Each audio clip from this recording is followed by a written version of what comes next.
interesse por explorar possibilidades de escrita surgiu ainda na infância, com a leitura de uma crônica de Drummond. Percebeu então que as palavras poderiam expressar coisas além do dizer.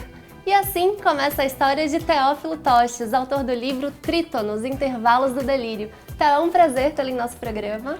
É um prazer todo meu, Fernanda, estar aqui com você, com os espectadores do Prefácio.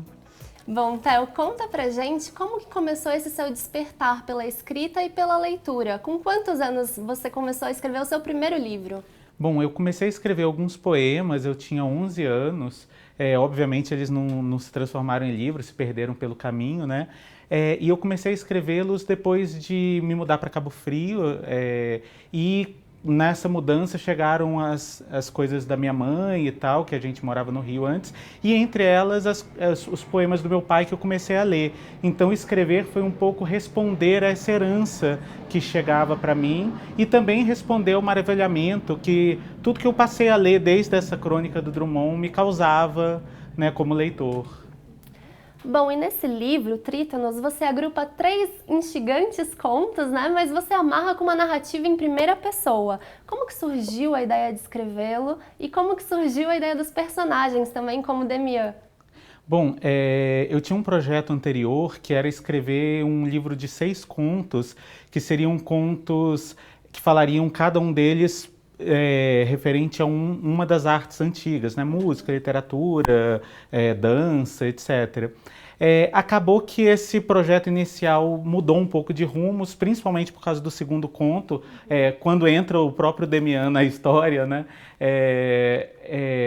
Quando eu começo a me aprofundar nas pesquisas musicais, porque o Demian é um personagem que é um pianista e tal, e aí me veio a ideia de fazer um livro que pudesse trabalhar um pouco as narrativas sobre a criação e a loucura, e as relações, as inter-relações entre criação e loucura nas mais diferentes formas. Sim, e você teve cuidado de não colocar um gênero nessa narrativa, né? Sim, isso é o mais legal. Até porque eu quero chamar o leitor e a leitora, ou seja, quem estiver lendo pode se identificar com esse personagem que está ali em primeira pessoa e a gente não sabe quem é. Pode ser qualquer um dos que aparecem ali ou pode ser o próprio leitor, né? Perfeito.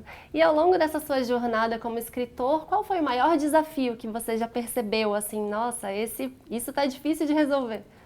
Bom, eu escrevo muito pelo prazer, então mesmo os desafios que a gente tem como, né, enquanto está escrevendo alguma coisa, enquanto está pesquisando, né, porque eu me alimento muito daquilo que eu estou lendo para poder escrever, eu acabo não percebendo muito como desafios, mas muito como propostas instigantes para que a gente possa continuar contando uma história, terminando a forma de um poema.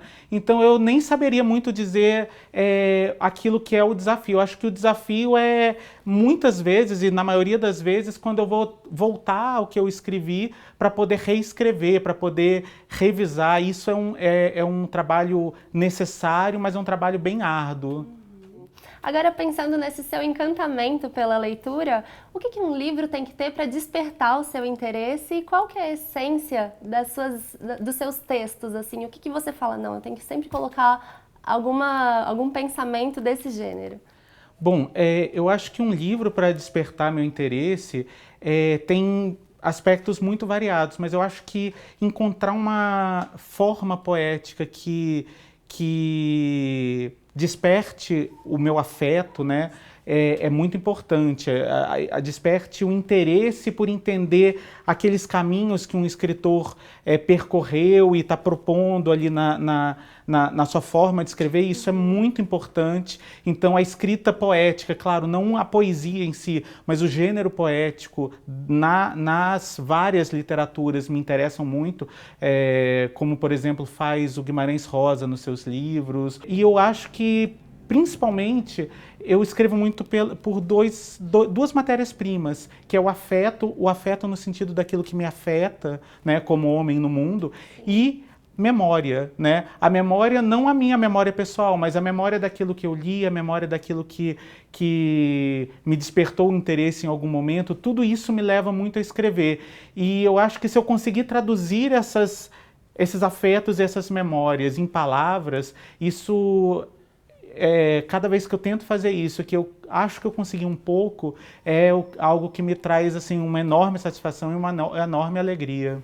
Bom, agora para finalizar, qual é a dica para o jovem que está assistindo o nosso programa, se espelhou na sua trajetória e deseja, assim como você, colocar suas ideias num papel?